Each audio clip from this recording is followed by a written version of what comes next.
మంచి ఆరోగ్యాన్ని కోరుకునే మీ అందరికీ నా నమస్కారం. రాత్రిపూట రీల్స్ చూడటం, ఫోన్లో ఎడతెరిపి లేకుండా స్క్రోల్ చేయటం, స్నేహితులతో ఆడంబరంగా పార్టీలు, ఇక పడుకునేసరికి 2-3 అయిపోతుంది.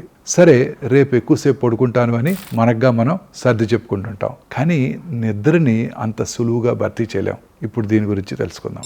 ఇటీవల పరిశోధనలు ఏం చెప్తున్నాయంటే, దీర్ఘాయుషుకి ఆహారం, వ్యాయామం, సామాజిక సంబంధాల కంటే నిద్ర ముఖ్యమైనది కావచ్చని. గాఢమైన నిద్రలో శరీరం కణాలను మరమ్మతు చేస్తుంది, హార్మోన్స్ని సమతుల్యం చేస్తుంది, మెదడు విష పదార్థాలను తొలగిస్తుంది, జీవక్రియను తిరిగి సమర్థవంతంగా పనిచేసేలా చేస్తుంది.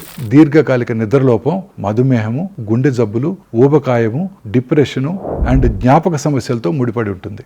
మంచి ఆహారం, రోజు వ్యాయామం చేసినా నిద్ర ఆలస్యంగా లేదా తక్కువగా ఉన్నట్టయితే శరీరం ఎప్పుడూ ఒత్తిడిలోనే ఉంటుంది. మన తాత ముత్తాతలు సూర్యోదయంతోనే మేలుకొని సూర్యాస్తమయం కాగానే పడుకునేవారు. రోజు వారి శరీరం సహజంగా మరమ్మతు అయ్యేది. నిద్ర అనేది సోమరితనం కాదు, శరీరం తనను తాను సహజంగా నిర్వహించుకోవటం. స్నేహితులతో సమయాన్ని ఆస్వాదించండి, జీవితాన్ని ఆస్వాదించండి, కానీ మీ నిద్రను మాత్రం ఆరోగ్యంలా కాపాడుకోండి.